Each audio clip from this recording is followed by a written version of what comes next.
Hi my families, இன்னைக்கு night நம்ம வீட்டில் என்ன ஸ்பெஷல்னு பார்த்துடலாமா? இன்னைக்கு வந்து நிருவுக்கு ரக்ஷுக்கு பிடிச்ச மாதிரியான டிஷ்ஷு தான் நம்ம வீட்டில். ரொம்ப நாள் ஆச்சு நான் அந்த மாதிரிலாம் செஞ்சு. ஆனால் ரொம்ப வருஷமே ஆயிடுச்சு ஏத்தங்கம். இப்போ என்னென்னு பார்த்தீங்கன்னா தக்காளி தோசை, அதாவது கார தோசை. அதே கார தோசையில் மேலே கேரட்டு துருவி போட்டு, அதுக்கு சைடிஷ் என்னென்னு பார்த்தீங்கன்னா கார தோசையும் நம்ம பண்ணிக்கலாம், வெள்ளை தோசைக்கும் மாவு வந்து எடுத்து வச்சுருக்கேன்.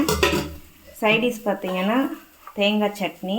அப்புறமா கேட்டிருந்தீங்க, அக்கா இந்த ரெசிபிக்கு இட்லி தோசைக்கு எல்லாம் தொட்டுக்கலாமான்ட்டு. இப்போ நம்ம வீட்டில் வந்து இட்லி தோசைக்கு இதுதான் மெனு.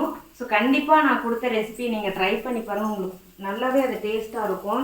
அந்த ஜீரகம் மிளகுலாம் போட்டு நம்ம கடையும் போது வாசமே அப்படி நம்ம சாப்பிட்டு கை கழுவுனா கூட அந்த வாசம் இருக்கும். ட்ரை பண்ணி பாருங்கள். இதோட ரெசிபி நாளைக்கு வந்துடும், அதுவும் மிஸ் பண்ணாமல் ட்ரை பண்ணி பாருங்கள். பாய்.